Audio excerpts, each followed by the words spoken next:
Yo, yo, yo, yo, yo. What is up, people? What is going on? It's your boy, MM2K. We're back. Hold on, let me see if y'all can hear my mic. We're back again with another video. We're going to be talking about Starfield this video. Something is happening where, let me fix some things. We're going to be going live in like the next 10 minutes with Starfield. So you definitely don't want to miss this. Hold on one second. Let me check something real quick.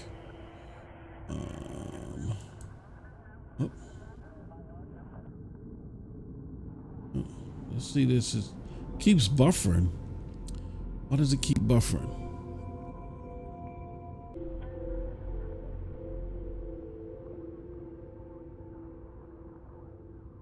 Okay, I don't know what was going on, y'all. Something weird was going on where the stream wasn't omitting right. But yeah, we're about to go and do this the stream. I just got to deal with these filters. I don't know what's going on here. Oh, okay. My audio filter. Okay. Compressor. Desktop. Compressor isn't right. While I'm trying to get my compressor together,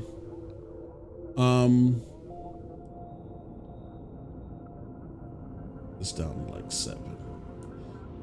Threshold should be 30 minus 30.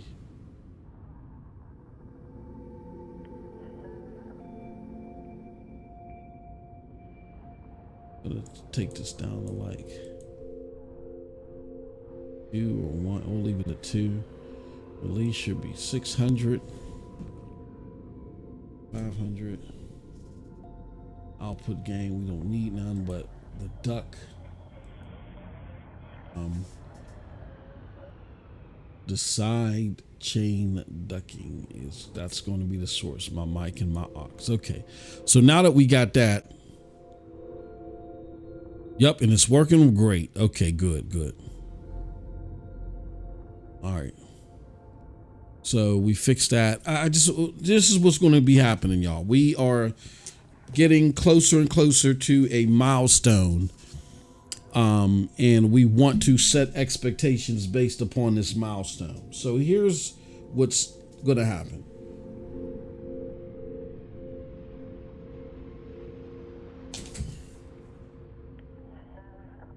We've been playing this game a lot, and it has taken up most of our content. We just started back with NRO Live Saturday. And I was going to convert that one over to YouTube, but its focus on Starfield is so much that I don't think it's appropriate for me to put it on YouTube. I'm going to leave it over on Twitch. So there's going to be a gap. There's not going to be an episode 32 on YouTube. And if you're listening to the audio of this, you're not going to catch episode 32. Let's leave that one for the Twitch followers who somewhat have been abandoned. T. Harris in the house. He says Starfield is dead. It's not dead yet, but it's not the generational game that we've been sold, even as far as, I'm not even talking about my own personal belief system, T. I'm talking about just a general consensus. We now have Xbox fanboys finally coming out and saying, you know what? This is not that game of the generation that we were sold.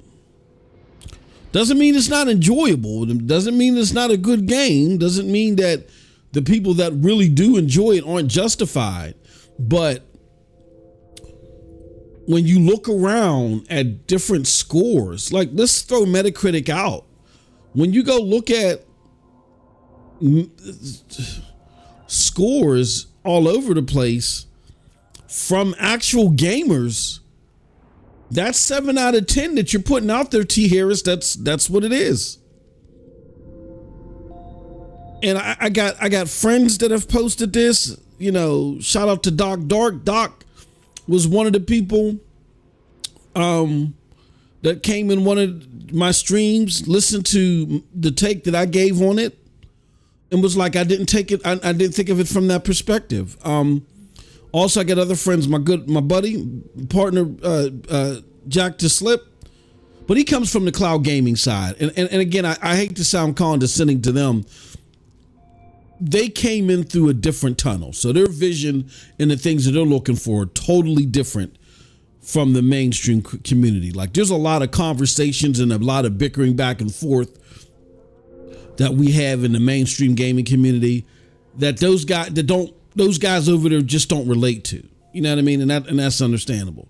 But even newcomers like him to the BSG experience, you know, they look at it and they say, you know what? No, this is fantastic. Like, how can anybody else think otherwise? And that's because the experience is brand new to people like Doc and Jack. And then there's a lot of those to where that experience may not be brand new, but the used car smell hasn't gone away from them yet. I'm 15 years in, man. I've been playing this game for 15 years. It's so etched into how I game that the stuff that is so charming, quote unquote, about the BSG games, I look for in an average game now. You know what I mean? Like the exploration, the open world and stuff. Like, those are the things that, not necessarily when I review a game, but the games that I cling on to, you know, I play them as, and I even prolong the time. Like, I don't beat, like, ever since Fallout 3, I really don't beat game. Well, ever since the Xbox One generation, when I really started honing in on wanting games to play like Fallout 3 and stuff, I don't just go out and beat games. I try to prolong from when I beat them as much as I can, because I want to explore the world, man. I want to explore the world and cause havoc. That's why Fallout 5 is my favorite Fallout. It's actually beaten 3. Why? Because Fallout 5's world is so dynamic and crazy that I have tens of hours on PC. I gotta have like 60, 70 hours on PC, and I've probably done 15% of the story. I've purposely avoided the story to play Fallout's dynamic world, hunt bears, run into side missions, just randomly go into a group of cult members and just shoot them up, you know, do stuff like that. So I get the whole Fallout with BSG type of lore. That's how it's completely overhauled how I play games. So even though someone like a Doc may play it and be mesmerized, I was there 15 years ago. I still enjoy it. It's become a staple, but it's not mesmerized. Now it's come to be expected. Okay, so now that it's come to be expected, and we've seen slight elevations from Fallout 3 to New Vegas. We've seen how you've made, you know, these slight elevations to New Vegas to Fallout 4. We see what you attempted from Fallout 4 to 76. When you look at the body of work, the quality of life really didn't change, but the core game is so damn good. You could just pull the car cover off, put a brand new one on it. You know what I mean? Or better yet, maybe you could have done that 15 years ago. In 2023, a lot has changed. Expectations and tastes are different. And like I said, a lot of the stuff that Bethesda does in their BSG games have been built and etched into so many games. It's not charming anymore. It's just the basis of exploration type games. Now, how are you building from that? What are you doing to excite people on this experience? What's the quality of life look like? Like, to a newcomer, again, mesmerizing. But to others who need a little bit more, What have you done for them? What are you doing for them? So I wouldn't say it's dead, but the overhype I think, has created a short game that's going to turn into a long-term fall off. I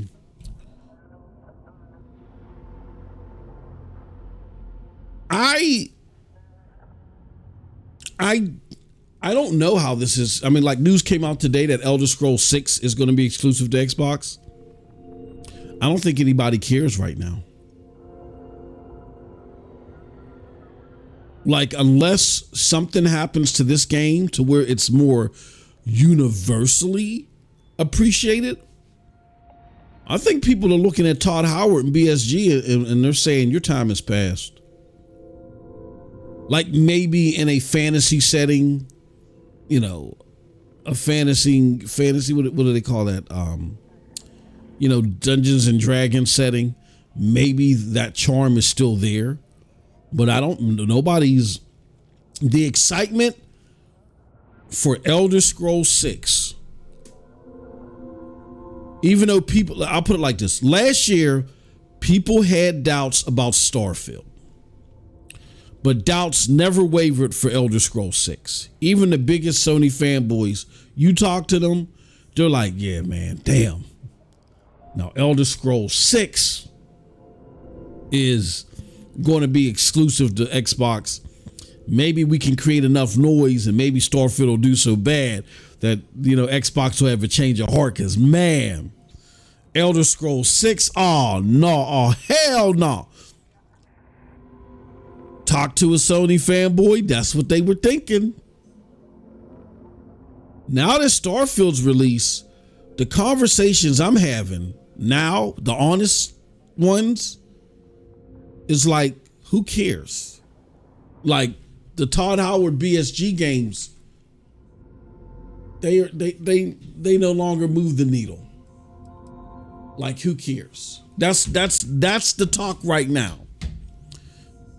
If in a month or so, if the game gets some serious enhancements that are more universally accepted,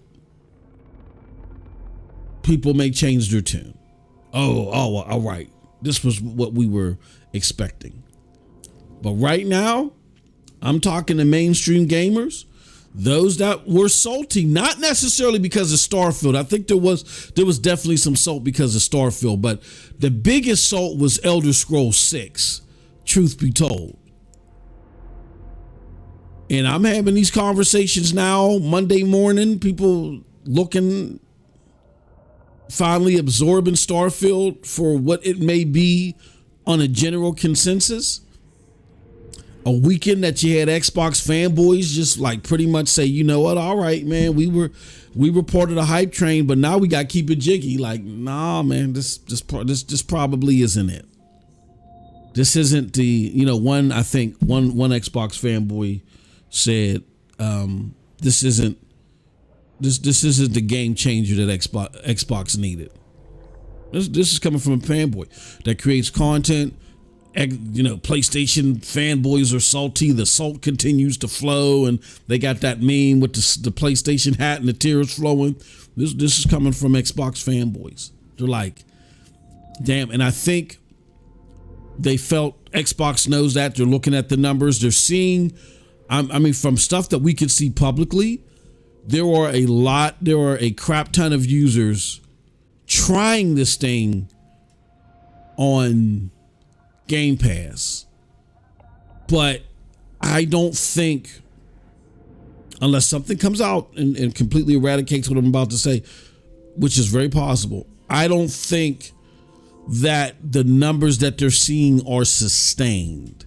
Like, they're not showing that these people, that they're not showing the numbers that they want to see, A, for new Game Pass subscribers, and B, even with the new Game Pass subscribers, they may not be seeing people staying.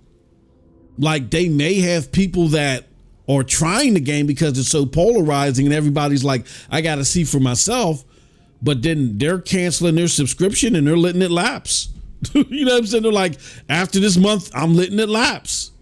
And even though I think you're seeing great sales in comparison to PlayStation, I mean, in comparison to it being on Game Pass, I would still expect this game to be like top 3, even though it's in Game Pass. Like, if it's not top 3 in sales because it was so hyped and it's so big, despite Game Pass, because Game Pass is only with 1% of its overall marketplace. Like, when you combine all the PCs that are capable of playing these games along with consoles, it's like 1% of the entire gaming base has Game Pass.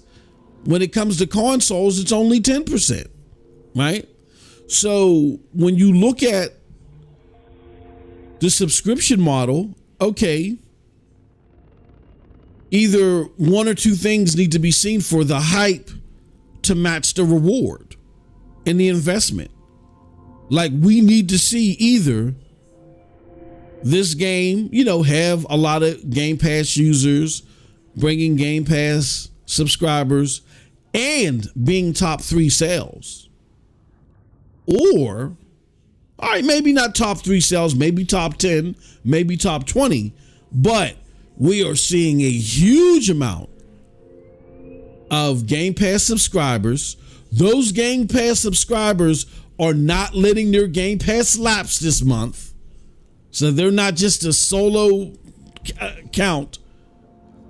And we're seeing a higher saturation of Xboxes because of it. Now, if these are PC Game Pass people, then the console saturation doesn't matter. But if these are a mix of PC Game Pass and Xbox Game Pass, then that means that there should be a lot of Xboxes that are being sold. And Xbox should win an NPD.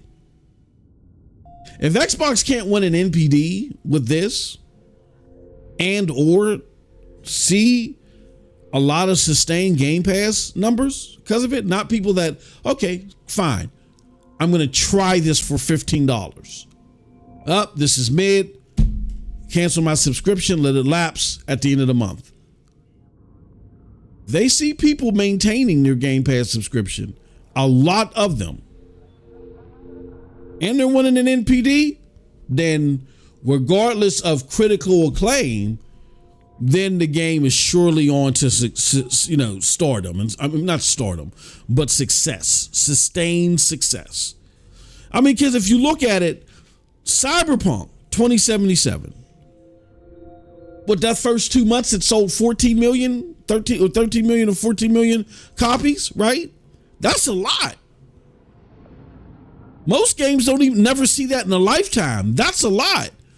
But when you match it up to everything that it cost because of that, lawsuits, returns, reputational damage,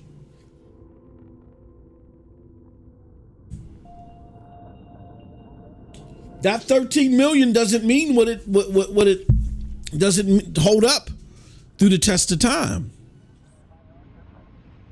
I mean, that 13 million was expected because Cyberpunk at the time was the most hyped game in the world.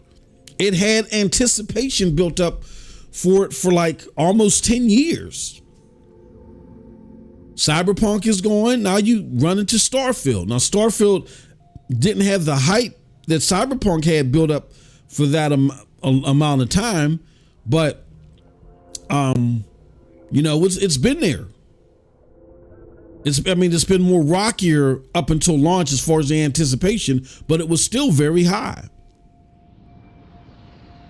So when they tout 6 million players, that's kind of expected. Like, we need to see sales in comparison to new Game Pass subscribers. And I think more telling, console buyers. If people are willing to buy machinery to play Game Pass or anything Xbox, then you are definitively, in long term, headed in the right direction. You can give me all this hoopla about, well, their biggest growth is on PC. That growth on PC does not sustain the gap between what they are doing and what Sony is doing alone on console. And guess who else is going to PC? Guess who else is coming to the cloud? So it's not like, oh, Microsoft is going to own PC. When PC becomes a digestible norm, Sony flips the switch, they're there too. When cloud becomes a digestible norm, Sony flips the switch and they're there too. Microsoft does not have some clear-cut advantage in the cloud or in PC, even if their products may altogether be better in those areas right now. That's not a clear-cut advantage. Particularly because the PC gamer crowd that is opened up and warming to Microsoft, they're not filling the gap between Microsoft and Sony on console. So there is no clear-cut advantage. They're just more direct in those areas than Sony is right now. But it doesn't mean Sony isn't there and Sony can't easily get there. They're already built and working and got their infrastructure set to be there. So to answer your question, Dark Link 9999, what's going on, good brother? Good to see you. To answer your question, Starfield,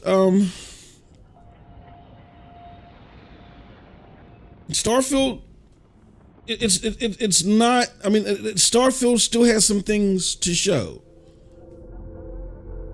Generally, these numbers that are out here for an Xbox title would be like, oh my gosh, Xbox is finally, doing something. But you have two things at play that are working against the good things that are happening. Number one, the consensus is mid and lackluster. Yes, everybody wanted to try this game. Not everybody has to have this game. Everybody has to try this game, but everybody's not enjoying it. The consensus is around 70%. That's not a good look for something that systemically has its legs rooted in success. It just means that it had a big opening. Cyberpunk had a big opening. And even though they sold 13 million in 2 months, which in normal cases is a big deal, I don't think people would consider Cyberpunk's launch a success when you look at everything that was involved. When you look at everything that was involved, the hype, which is part two of this, of the second thing that goes against the success, any success that they're seeing right now. The hype was so big, along with the fact that Xbox as a brand, where Satya Nadella says, let us compete. He admitted they're trying to compete with PlayStation. We saw the court documents.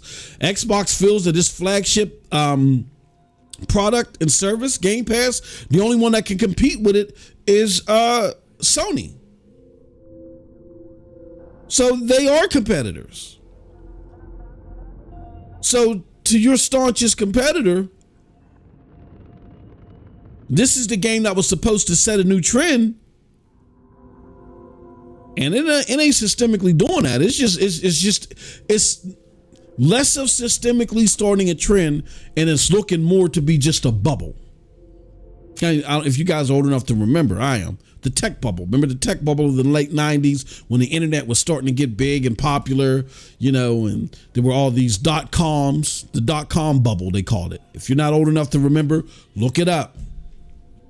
Everybody that was a investor, anything that had .com at the end, they just thought it was going to be, because nobody understood the internet how it worked and what the dynamics were for the future. So any company that put together soandso.com, they saw their stocks significantly fly because it's the internet. And that was a bubble. After a couple of years of that, these .com companies did nothing, went nowhere, and poof, all that money was gone. So yes, you have the makings of what could be another bubble. The Starfield bubble was hyped up, game of the generation, most important RPG of a lifetime, all that stuff. I got to see if this is the case. Is this the case? Everybody gets their hands on it, and then they're like, "Whoa, this ain't the case." Oh man. And then, boom, the bubble bursts. We'll have to see. So I don't think it's dead yet, but there's a lot of red flags here, T. There's a lot of red flags around Starfield, and it's unfortunate that we have fanboys on both sides that don't want to talk, they don't want to, be straight shooters about this. They're going to talk in a way that meets their agenda for clicks or whatever. You have very few places that are going to talk openly about it. This is one of them. He says, to hell with Elder Scrolls 6, if either 1, using the same dated engine, or 2, on PlayStation or 3 Gamepass product. He says, overhyped, dated, disappointed. Starfield helps them win NPD, then what? If Starfield wins an NPD, that is somewhat of that's a step in the right direction for Xbox, because they haven't won an NPD in over 18 months or something like that. Like you understand, if you're on if you're almost 2 years into losing and nobody's buying your console, and people were that compelled to play your game to buy a console. Buying a console is a serious commitment to the average gamer. People generally, when they buy a console, they look for other games to play on that console, or they subscribe to Game Pass.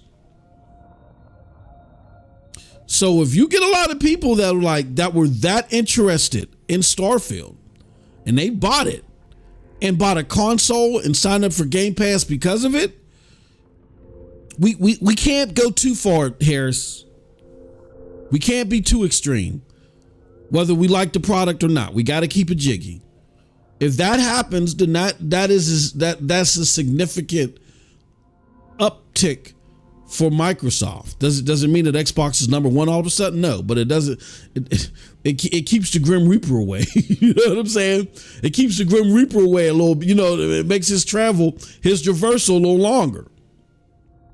Yeah, we don't want to be too extreme now. If they win an NPD because of Starfield, it doesn't make them number one, but that helps set the precedent that maybe there is a pathway for them to be competitive this gen. Maybe. Because for now, it's just like, no, there's no, they can't compete. No. And what is next for Xbox? Like, we got Jazz Gordon again out there talking about Xbox may know what they're doing, but Microsoft does not separate the two. Again, fanboys that were capping, this is the game of the generation. Pony, sold. After the dust settled, yeah, Bert. This isn't the game of the generation, Bert. They ought to sound like Sesame Street puppets. Why? Because it does not appear that Xbox is going to be competitive. And for those that care about genre-defining games, being competitive is very, very important. Because if you're competitive, that means more resources will be put into said brand to make even more of what you like. If they're not competitive, that puts at risk of them wanting to take risks. So they make less of the games, or they come less frequently. That's why being competitive is important. You know what I mean? Xbox's plan is not to loss lead forever. At some point in time, which was supposed to be 2023, maybe they've spilled a little bit more into 2024. That's why they let a lot of these Xbox Live to Game Pass conversions lapse in 2023. Why did they let that deal lapse in 2023? Because this was the year of their bangers. Now, I feel like some of them got pushed back, but this was supposed to be the year that kicks off, or not the year of their bangers, but the year that kicks off their bangers. Forza and Starfield were supposed to be the ones that had the glitter and gold on them, turned to you and said, welcome in.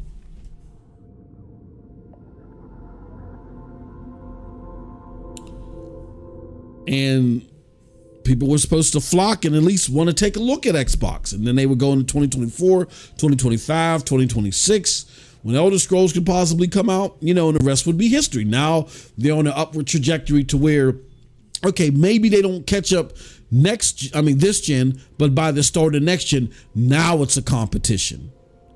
So you don't just compete overnight. This is stuff that's built up over time. Like PlayStation 4 rising the PlayStation from the ashes, into blazing glory like the Phoenix didn't happen just because Microsoft had DRM.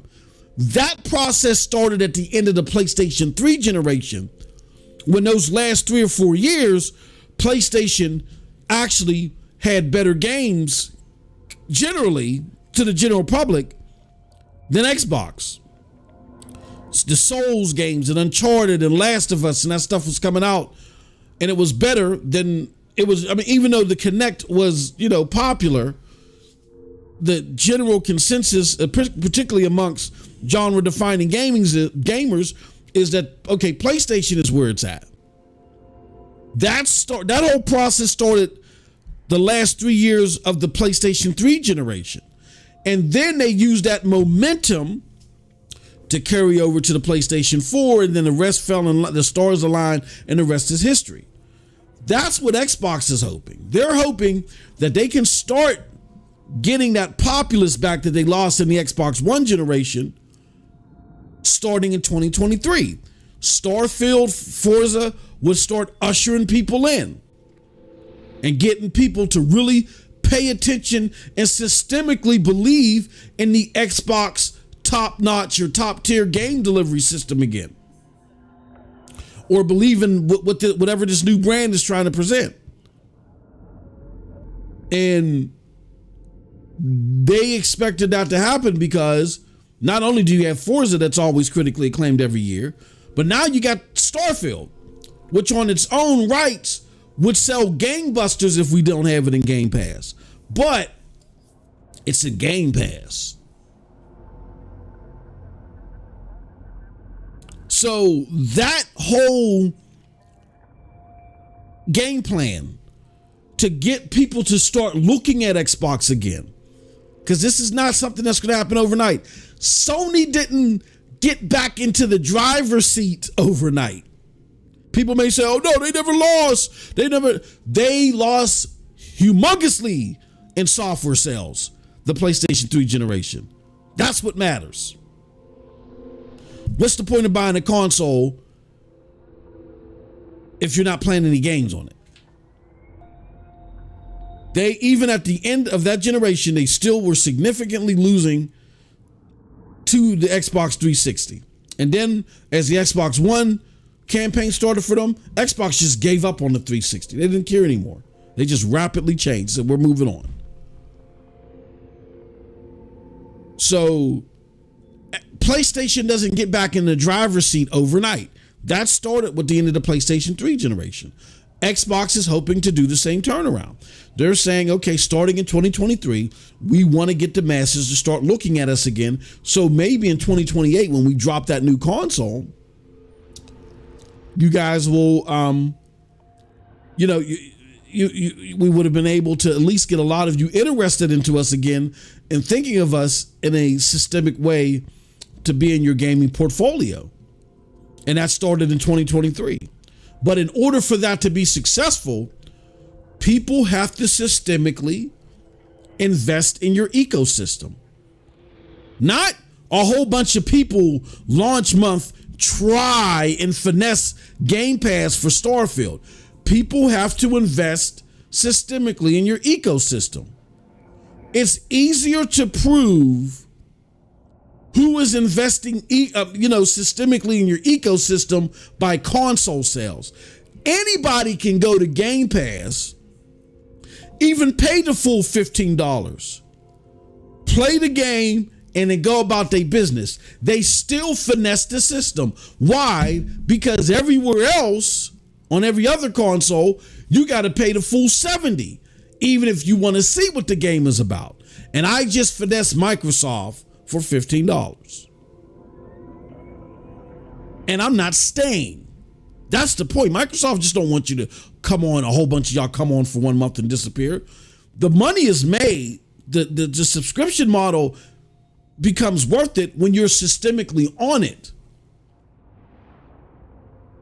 When it's like several months before you let it lapse, and then you end up coming back at worst. That's what makes it worth it.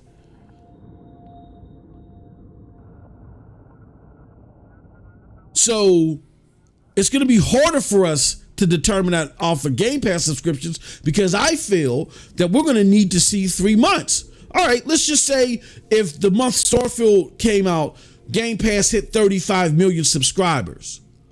I want to see what it was month 2, month 3. It don't matter if it was 35 million in month 1, if it was 33 million in month 2, and then by month 3, it's back to 30 million. Right? So that's why I said it's harder, more complicated to measure that by Game Pass. But you can but when people buy a console, Harris, you can't front on that. That game plan of, okay, now let's get people looking at us again. If they win an NPD, then you can say, okay, at least at the front end, the strategy might be working. Let's continue to watch it, though. It doesn't make them number one, doesn't change everything, but they would have seen some success in their strategy on the offset, and then we got to continue to see if it systemically happens. We can't, if they want an NPD, we can't just dismiss that as absolutely nothing. We can't. I'm sorry. As mid as this game may look, you know what I'm saying, is and all that other, or as mid as the game may come across, if they were able to convince enough people to take extra money and buy a console, even at $300, because what generally happens after that?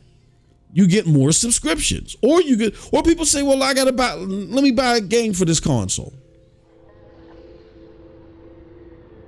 That is the beginning phase. Now, again, just because you are successful at the beginning of a phase doesn't mean that the whole thing is going to be successful. I'm not saying that, but it's a huge difference versus not winning NPD. If you create all this hype for Starfield and you don't walk away with an NPD, and you don't walk away with like significant Game Pass subscribers that are staying on, like if you sit there and say, oh, we had 8 million people that signed up for Game Pass, and those 8 million people don't stay on, do you understand that those same 8 million people could have bought the game instead? That's how much the buzz was. They could have bought the game instead. You missed out. So it's important, man. All right. He says, why are we still debating when Phil waved the white flag? 11 out of 10 game wouldn't matter. Phil said, Phil, I trust Phil as far as I can throw him. He'll say anything at the moment. That's what Phil had to say. He had to look like, I'm defeated. No. Here's what Phil did. Phil, in his unmastery way, an unsavory way of not being able to eye good product, Him just like going pew, pew, pew, pew, pew. That's why I said opposed to leading Xbox, he's better served working at ESA. I think he would be a great advocate for games versus the government and other lobbies and stuff like that. He's great there. But him being an eye for top-notch talent, no. But that being said, because he lacks that eye, Phil saw the draft plans or some of the artwork or some of the inner goings of Redfall, and he said, okay, we got a hit. Pull this out of the trash can or get this up and going. I'm going to introduce this at XO19. He got his silly ass up there on XO19 and closed out with Redfall. Can y'all imagine? Look. Redfall is a disaster of a game. I know people found some fun in it. In a moldy sandwich, I can find a piece of good meat. You know what I'm saying? There's nothing green on this, and I can probably eat it and get away with it. But Redfall is a disaster. It's a disaster because of the lack of quality and the fact that it's supposed to represent a AAA genre-defining game, hence the $70 game tag. They actually went to a premier storefront of Steam and charged people $70 for this damn game. Redfall is a disaster. But again, Phil has such a porous eye when it comes to eyeing great content that his silly ass went out there and introduced this game, like closed out XO19 with that game. Can you imagine if Jim Ryan closed out a showcase with Forspoken, even though Forspoken is not a first party game, but what if Jim would have said, you know what? Now we have one game that's really going to excite you. Here we go. And they rolled out Forspoken. And if he would have attached his name that granularly to Forspoken, did something like that, the memes, the videos, it would be pure insanity. It would be pure insanity if Jim Ryan went out and branded Forspoken in the fashion that Phil branded Redfall. So he comes out there and he does that. Not having a good eye. Not doing his due diligence and not realizing that the game is a cluster blank. And even though he's impressed by some slides or whatever the hell he saw, that maybe he jumped the gun on this. And now he's stuck with it. Now we got to turn lemons into lemonade. Because we're lacking in 2022.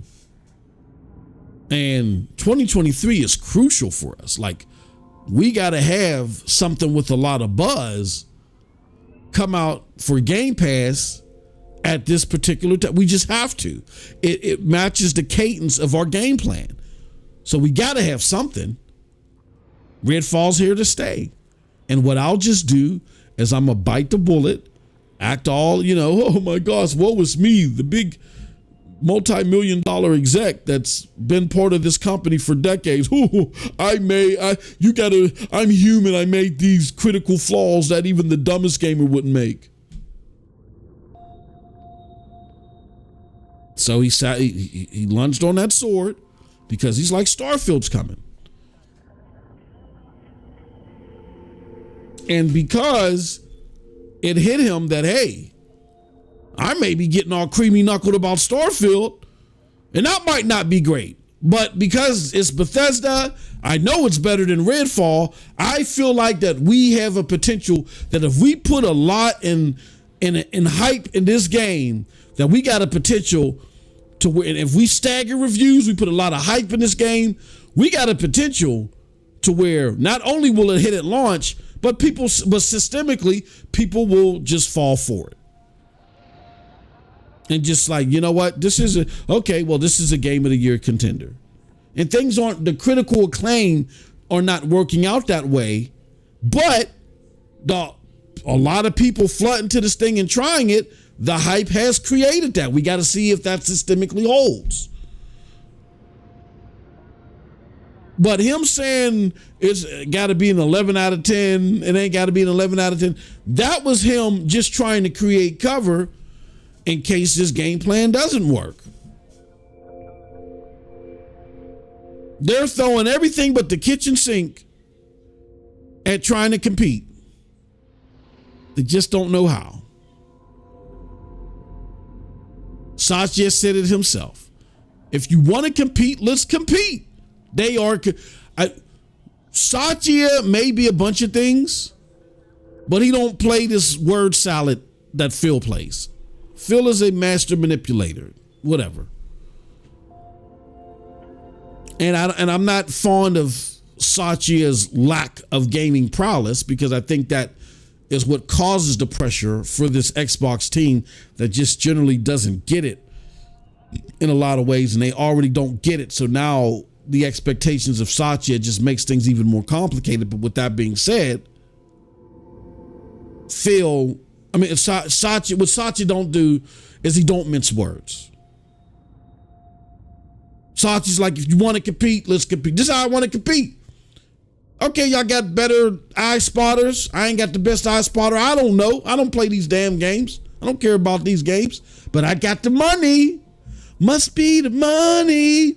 I got cash, bruh. Put it in the bag. Put it on the table. Big bank take little bank. That's Satya's like, come on. And then we got some of the slickest lawyers ever. We're going to work the system, because once we got to get on stage and testify against the FTC and all these other regulatory bodies that really don't understand gaming all like that, we get in front of a judge, we're going to tear them a new hole. Where we could have done bloody murder and get away with it with these guys. Because our prowess and understanding of what's going on behind the scenes is so much better than theirs.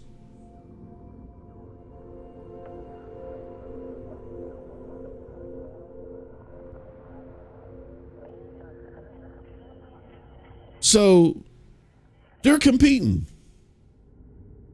They didn't wave the flag. It was just Phil throwing out a whole bunch of excuses. Trying to put out a soft landing pad if the parachute don't extract properly. They're competing. They're just not doing the greatest job at it.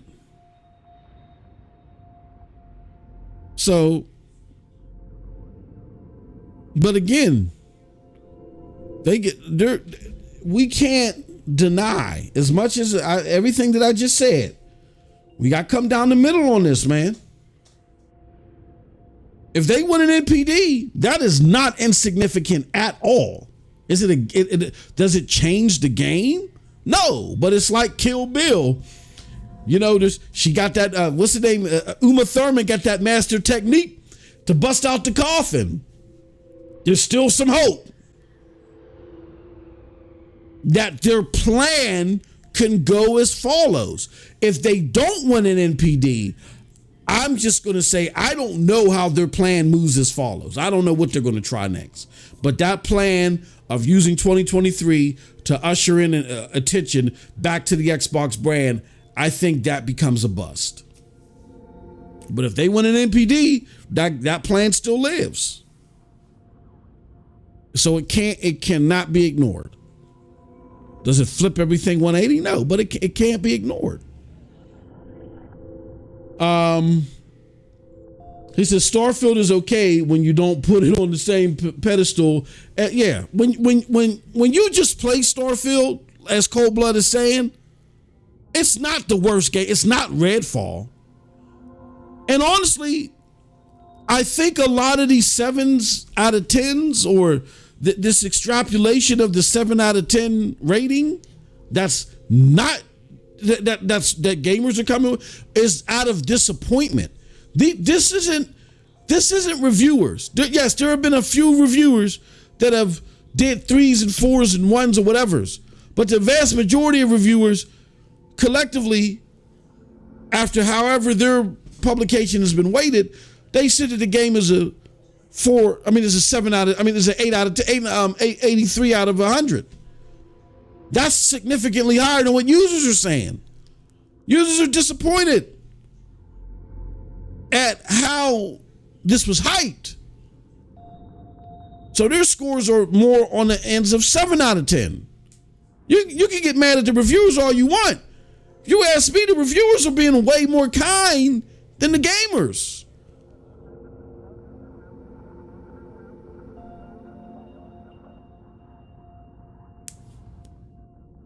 I wanted to tell you.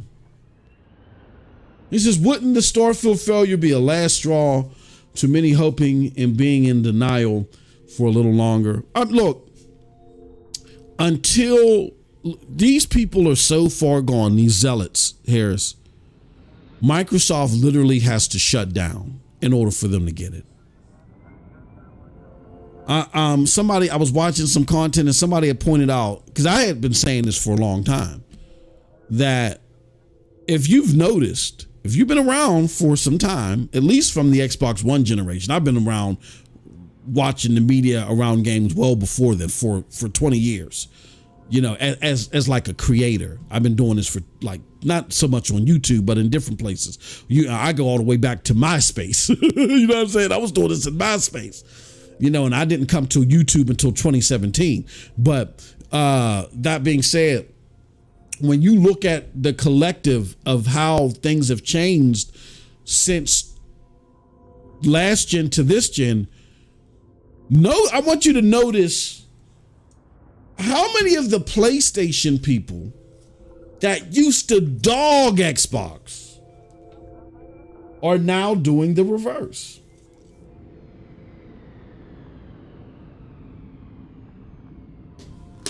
Now, you do have some PC Master Race people that I do understand because of the nature of PC Master Race gamers that have flocked to Xbox this generation because Xbox puts their games on PC day and day. And if you ask me, I've had an epiphany. I'm gonna be honest with you. I thought generally, to the average gamer, that Xbox was working. Like if you didn't, this was my thought, that if you weren't compelled to get an Xbox now and you're a gamer, there was nothing that Xbox was offering that was going to change that. In the last few months, I've changed my mind via PC Gamepass partnering with NVIDIA GeForce Now. That is a hell of a tag team. I love NVIDIA GeForce Now. I love the games that PC Gamepass helps to bring to NVIDIA GeForce Now, not just the Xbox games, but Sea of Stars and Atomic Heart and, you know, other games. You know what I mean? I think that's cool. No Man's Sky, you know, other great stuff, right? That being said,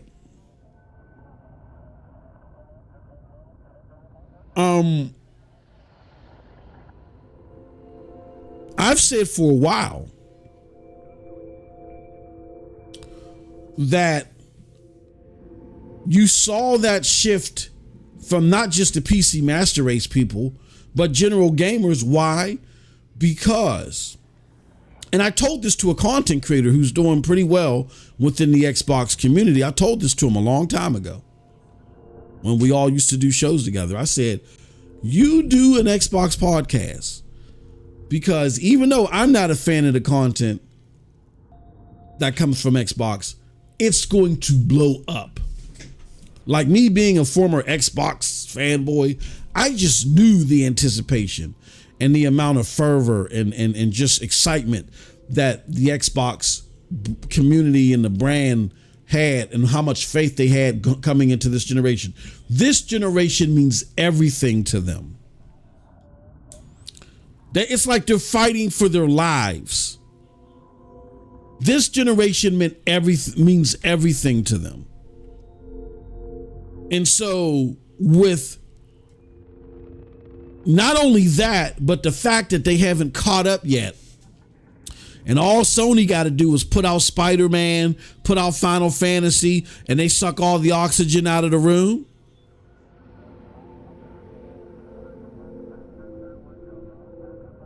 And Xbox can't do the same. Like Starfield, again, their game of the generation that they hype so much. Yes, it completely dominated that week of launch, the 2 weeks of launch. Look what happened. Spider-Man comes out, or not, the game didn't even come out. Just more content showing the game. So what you have is you have the general gamer who's predominantly going to PlayStation. All they're worried about is, show us what's next, PlayStation. What you got coming? What's coming now? What's at my fingertips? What do you got? What you got? What you got? And PlayStation is like, okay, this is what we got coming. And it's destroying numbers. The Spider-Man views are outrageous. But then the Xbox people are looking like, damn, are you damn ponies?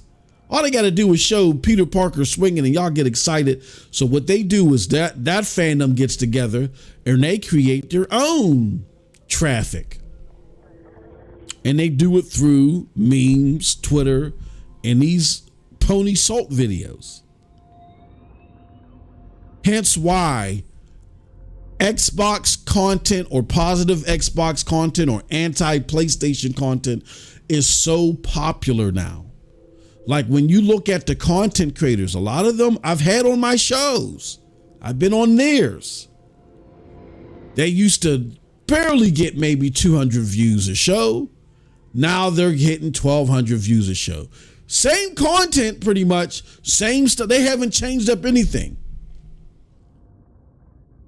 But when it comes to fandom, red meat, console war stuff, console war content for Xbox is so much more in demand than PlayStation fandom. The PlayStation fans now, they don't even look at Xbox as a threat. So they don't even care about it anymore. They just care about the PlayStation content coming out. Last generation, it was totally different. They were brutal to the Xbox. Brutal. Now a lot of them just like, there ain't no fun in this anymore. There's not even any competition. Call us when you can compete again. And the PlayStation generation, PlayStation Nation was brutal to Xbox last gen because the previous gen, Xbox destroyed them. And software, the 360 was brutal to them. I remember because I was one of them.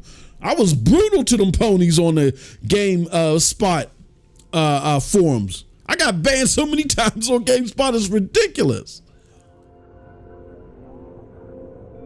They were brutal to the Xbox community last gen. Now they don't even care. They're just sitting back playing their games and waiting for the games to come out. I'm not saying there's none, but the number of PlayStation content creators that even give Xbox the time of day, the most staunch are still here, but the majority of them, they're not on Twitter anymore. They're either playing the games and not even being on Twitter anymore because they feel like it's no competition. They stopped creating content altogether and just playing the games. Or they're like, you know what? I want to keep making content, but the PlayStation people ain't biting anymore. Let's go to where the real fandom is, where the Xbox. I'm telling you. Go look at a tweet. Look at a pro Xbox tweet versus a pro Sony tweet. It is easy for a pro Xbox tweet. 1,000, 1,500. Pro Sony tweet, the best I see out of it is maybe 400. And if you're like, well, where are you seeing this at? Go look at the people I follow at MM2K. I follow a huge selection of PlayStation enthusiasts, and I follow all of the PlayStation enthusiasts. I follow all of the Xbox enthusiasts, the top tier ones. I follow all of them. So a lot of times when y'all be seeing my tweets and stuff like that, I'm talking the things that are happening in that echelon. Those are the people that you need to go follow to get a better understanding of what I'm talking about. The Xbox fandom dwarfs the PlayStation fandom. PlayStation fandom is just waiting for content. Xbox fandom is looking at the PlayStation fandom, getting that content, sucking the oxygen out of the room. They're like the damn ponies. All they got to do is show Peter Parker, goddamn Kratos' axe, and they just get all the attention in the world. You're salty pony, salty. Let's go make our own content. Salty pony, salty pony. And then the audacious part of it is they make themselves seem like the victim. Oh man, that's all you ponies talk about is Xbox. Stop it. There is quadruple the amount of y'all, and all y'all talk about is PlayStation.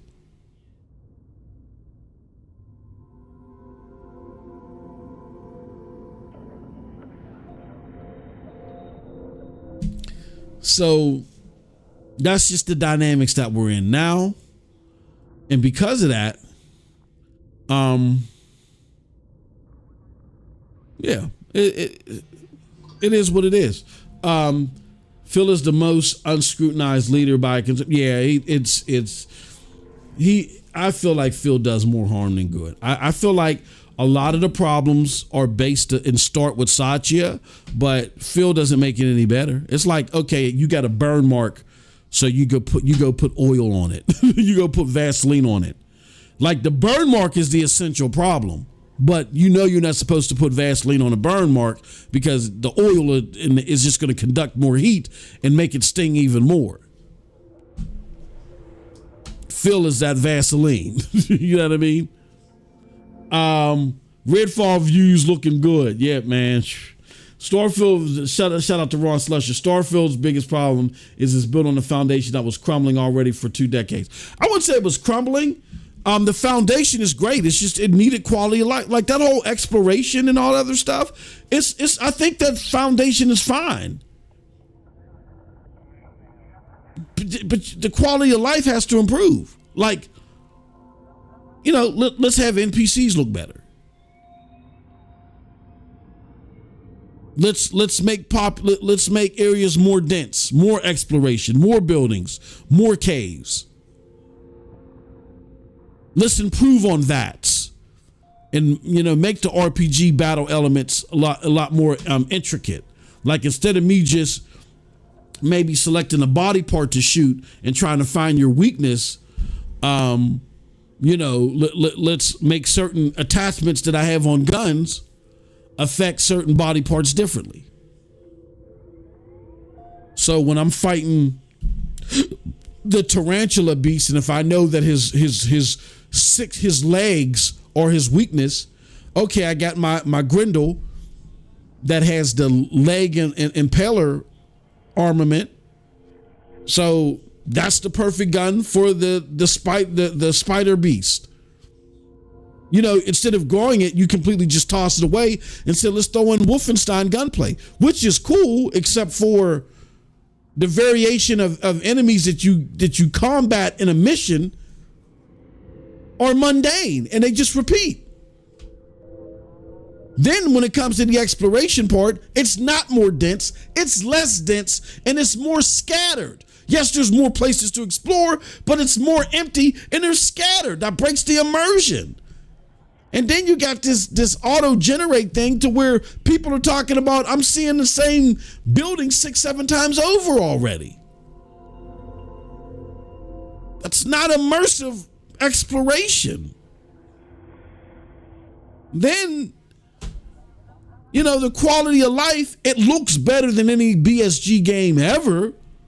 But when you compare it to other open world AAA games, it's not mind-blowing unless you want to sacrifice 30 frames and play it at 4K 30.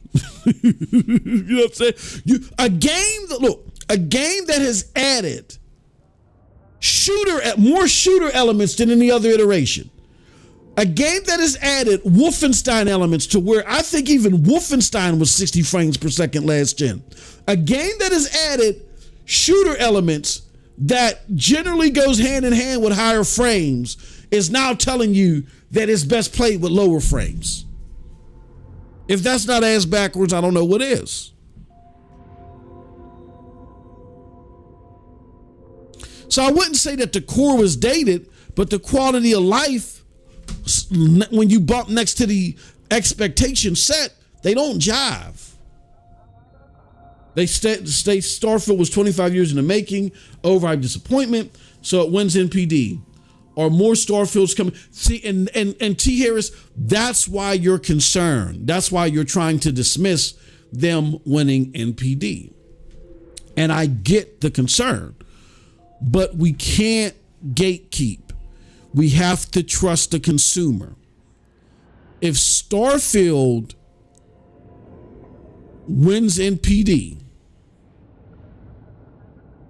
but Xbox continues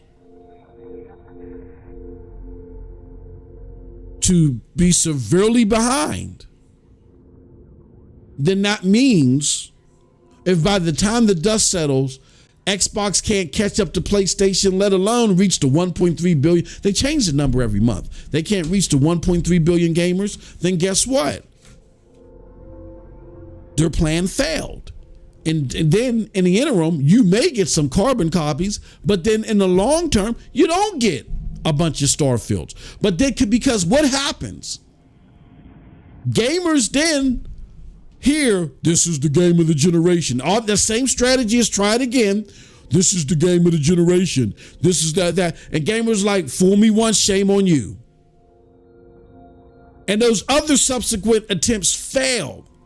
And when those other subsequent attempts fail, the gamers win. You got to trust the gamer on this one. Gamers were tricked in some ways when you look at the score because the game was overhyped. But if the game creates a wing of gamers that like that type of stuff, yeah, you may see more of that, but it's not. But if it wins just one NPD and it brings success to Xbox and keeps Xbox still relevant, that doesn't mean that Xbox wins. It just means that Xbox now becomes more relevant. Xbox doesn't become a threat until Xbox starts making consistent quality content that keep people coming. People just simply opening the door and checking out Xbox opposed to just driving right by doesn't create the threat that you're afraid of. And I think that's where us that don't like what Xbox is doing, so therefore we want to deny the future implications of things. That's a bad habit. It's like it's like watching a tornado. I don't want the tornado to hit me, but I'm not going to sit there and deny the effects of it. I better get the hell out of the way and better prepare for it. How can we stop this tornado? What can be done to maybe make it change directions or something like that? I'm not saying that's possible, but again, understanding what something means doesn't mean you be fearful and deny it. You got to deal with it. And the more we talk about it is how we deal with it. If they do see success in their strategy, then we got to, be upfront about that. They pulled the wool over people's eyes. People fell for it. But gamer, you just got to be more vigilant next time around, because apparently you don't feel the same as what they advertise. Look at these scores. Not Metacritic. Look at the user scores. Even on Steam, it's starting to plateau on Steam. It's still got high numbers, but it's starting to plateau on Steam. This is something unprecedented that happened. Never has a game this polarizing seen this much success at launch. But it's only at launch. Even when you go to GameIndustry.biz and they talk about the UK physical sales numbers, notice how they say fastest selling. They don't say best selling. Even Chris During, who's like a senior editor there, he made that distinction on Twitter today. Somebody came at him and said, well, you know, Starfield, or something to the effects of Starfield being the 5th best selling game. He said, I never said best selling. So yeah, there's a lot of people jumping to try this game, but what does that mean systemically? Well, what it could mean, Harris, is that it could have led to a lot of people buying consoles. And if a lot of people bought consoles, that means that there's a possibility that if that's not game over for Xbox. They don't win. Now that they have attention, even if it was a distraction, a fake distraction, they got to sustain these people now. So now maybe Xbox has incentive to create good games, because they're not going to keep these people if the games are trash. And I'm telling you, I don't have a flag anywhere.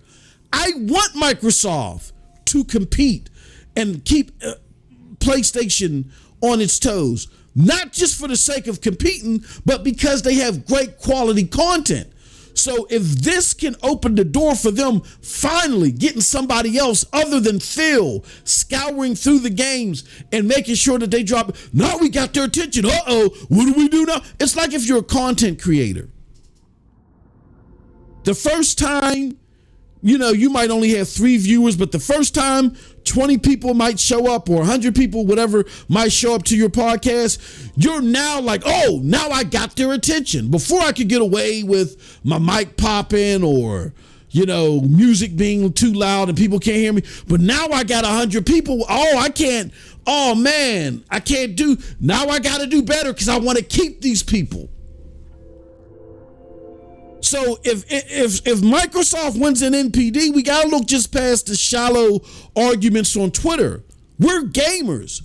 Ultimately, we want better games. So if this leads to Microsoft getting some attention, maybe they'll wake the hell up and be like, oh, now people are watching us. They bought consoles. Oh, they systemically invested in us. Now we got to keep these people. Because the people will go. The people will not stay around for a gimmick. They will go. And hopefully that'll be the spark under their feet to get them rolling. Hold on 1 second. Oh, there ain't going to be no stream today. I'm going to have to rename this.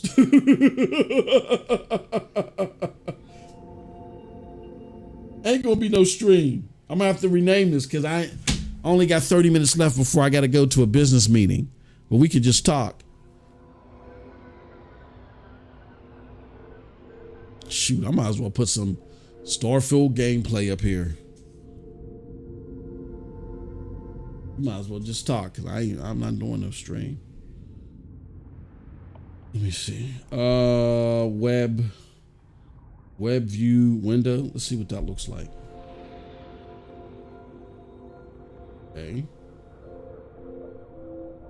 Do I have a web window? I have a web window here. Okay, we got another. I'll talk for another 15 minutes. Hold on. Give me a second, y'all. Hold on 1 second. Give me 1 second. Bear with me, y'all. Hold on 1 second. Okay. Let's quit. Oh, come on. What's going on? Come on, man. Come on, dude. Uh-oh. Oh, what the hell? Give me a second, y'all. I'm coming.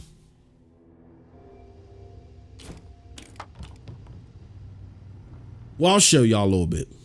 Here. I'll show y'all what it looks like. And I'll play a little bit, but this is not going to be a full-fledged, oh, come on, man. I'll show y'all a little bit. Hold on. Okay, there we go. All right, let's pause it. And I'll play just for a little bit.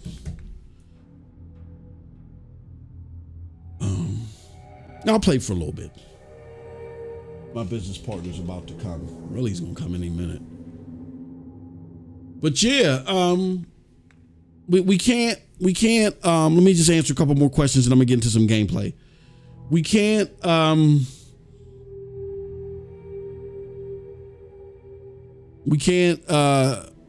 We're gamers, so if all this means is that more gamers. Hold on one second. Oh, this ain't gonna be. Yep, that was him. He just texted me. All right. Yes, I'm ready. I'm ready. All right.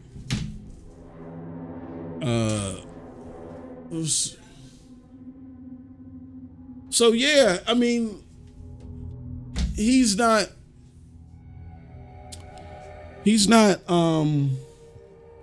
Oh, what the hell is going on here? I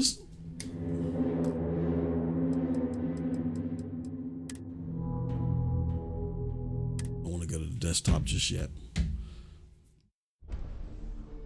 Okay, so he's coming now.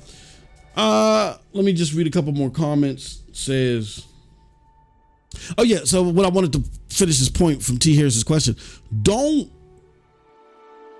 get caught up on us gatekeeping and thinking that we have to stop gamers will do that. Microsoft can't have any success. We got to stop them. No, we want them to see what success feels like and see a sense of urgency of keeping the success. Because if Starfield wins an NPD, then I think we're going to see what Xbox is made of. If they win NPD and got this momentum for them, now they have to keep it.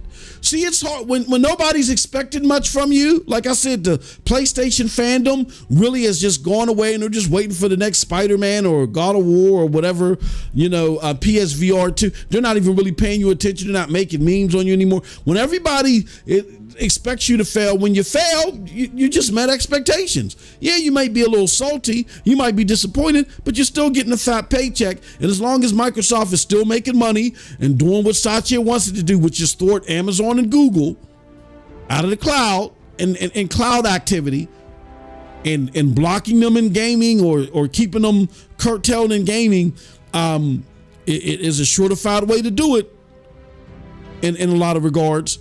As long as you're doing that and you got Microsoft on the plus side, fine. You cool with Satya. Satya's okay with you. Y'all can't lost lead forever, but he's Gucci. So even though you may not, your bigger brother might beat you in horse or a game of 21 on the court, he's expected to win. You might walk away disappointed. Man, I really wanted to get him this time, man. But it was expected. No pressure. What you got to lose, right? It's when you actually beat him in the game. Now you beat him. So what are you going to do now? Are you going to now be competitive? Now that you've beat him, you've actually won a game of 21. Can you now hang with your brother and make it a challenge? Maybe he still whoops your ass the next 5 games, but he only beats you by 2 and ain't 21-1 like how it used to be. You know what I mean? Now, if Microsoft wins an NPD, which I'm kind of hopeful that they do, not because they should only win it if they deserve it, but I want somebody to keep PlayStation competitive. Even if you're a PlayStation fan, you gotta admit that PlayStation, as far as the communication to us, even though Spider-Man looks great, that's Insomniac. Why Spider-Man looks great. Jim Ryan and company, they've been very coy and very quiet and like shrugging their shoulders like, we'll talk to you when we talk to you. They've been very cocky as far as the fanfare, right? We want them to feel a sense of urgency so that can change. We want Xbox to finally feel like what it is to win if they deserve it, so they can want to keep winning. How do they keep winning? Now all eyes, what? Your little brother beat you? Oh man, I'm coming to the court. Now everybody's showing up. Now you got to show up. So we don't want to gatekeep. We want to ensure that again, these publications that be capping, that did the lying, that clearly had an agenda or whatever, that are trying to artificially boost Xbox up. I'm not talking about that. I'm talking about if generally gamers went and bought consoles and they win an NPD, that's organic. Now the attention's on them. Now they got to show and prove. And hopefully they do. Because not only does it keep even if you're the staunchest PlayStation fan, not only does it keep him sharp, but if you're just a general gamer with a capital G like me, you get better games. Don't be fearful if they win an NPD. Everything is our gaming world shouldn't rest on Twitter. That's the problem. And I'm going to say it. I may not be the content creator that gets 500 views because I don't care about clicks. I don't care about y'all acting a fool on Twitter. I just want better games. Stop being the fools for this superficial war. Everything's got to be settled on Twitter. Be in the hunt for better games. Period. Well, T. Harris says Jaffe switched up to get Xbox fans selling out. I think Jaffe, the creator of God of War, here's my opinion. And we've had to, and Jaffe's never said this to me or anybody, in the short time that we may have even slightly conversated either on Twitter or when he was on Best Damn Podcast, which when we did conversate, he never like conversated with me one-on-one. He was talking to us, the panel collectively. He's never hinted at this, but I'm just putting on my tinfoil hat. Think he's jaded about some of the stuff that's happening over at PlayStation. You don't see the iceberg coming. PlayStation has to mimic Xbox. Right? He's jaded. I think he really generally likes Game Pass for the value that it brings. But because of how the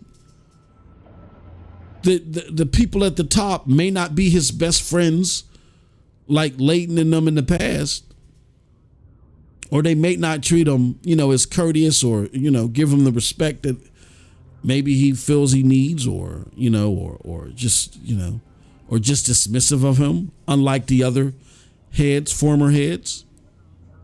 Maybe he there's little of him that wants Xbox to kick it to Sony. So he goes out there. I'm not saying he doesn't like Starfield, but the best single player game that he's ever played.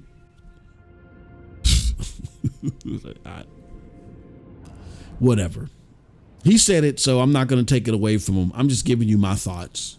My thoughts are subjective. They are not objective. Those are just my thoughts. He says sad because if of is more about hating PlayStation and Xbox support. They barely play Xbox games. No, they don't play them. That's why I said everything doesn't live and die on Twitter. A lot of these people don't even play games. What it is that a lot of these people just don't like PlayStation for whatever reason.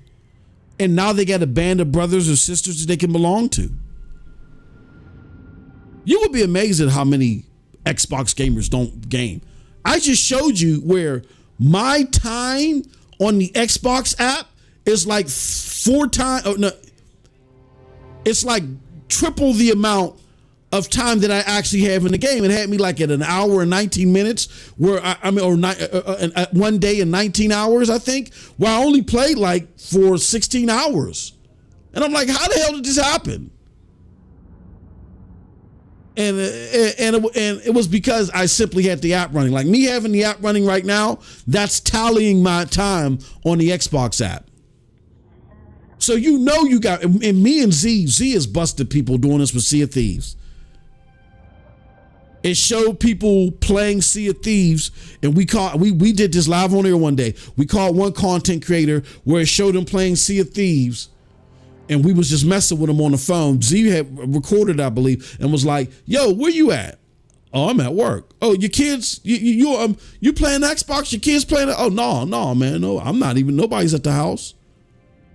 And Z hung up. Yeah, FN. Why your Sea of Thieves hours keep going up? You know what I'm saying? "Oh man, my old lady might be playing it," or something. You know, they come up with something. Yeah, they're fraud. They are fraud. I'm not denying that, but sometimes you got to ignore a lot of that noise, man. Don't get caught up too much in the Twitter stuff. You like PlayStation? Why do I like PlayStation? I like PlayStation and you like PlayStation because they are putting the best of the best out there. And we celebrate them for that. But I don't want to just rely on them. I want other companies to do it too. I'm not going to artificially boost them up just for trying. They actually got to put the content out there. These are multi-trillion-dollar companies. I don't. What a little old me need to boost them up for? But when an opportunity presents itself for somebody to compete, all right, let's see them compete. Don't be caught up on winning on Twitter or whatever like that, because that's a fool's errand. Even with fellow PlayStation gamers, that's a fool's errand. Hell no, Starfield should be experienced only on PC and not with the potato. Yeah, and I totally agree. I would never play it on it. Hell no, absolutely not. You should do the side quests from the factions. Those are the only quests that make this game shine as an RPG. I'm going to try that. What I'm going to do, Cold Blood, is I'm getting to 25 hours. I want to say this and I got to leave because my business partner's outside. I'm going to 25 hours here on this channel with this game. Then after 25 hours, I'm done playing this game on this channel unless it blows my mind. If it doesn't blow my mind, if I'm still in the range where I'm at now, I'll do a milestone review about everything, and then we're going to move this game over to Cloud Dosage streams, where our NVIDIA GeForce Now gamers or cloud gamers can watch us play it over there, and then we're going to get back to Remnant, Baldur's Gate, a whole bunch of slew of other games over here. Cyberpunk's coming out. We're not going to dedicate the time over here. This is our AAA genre-defining gaming experience channel. We don't waste our time. I mean, I don't mind rating bad games, but we're not going to waste our time with games that are okay, but require 200-300 hours for you to determine what the finale is. No, we're just going to move this over. You know what I'm saying? We want to show y'all the premiere stuff is what I'm trying to say. And from what I've played, this is not premiere. So, all right. With that said, appreciate y'all. I'm going to rename this so nobody gets duped. Appreciate y'all. Thank y'all for coming through. Till next time, have a wonderful gaming day. Peace.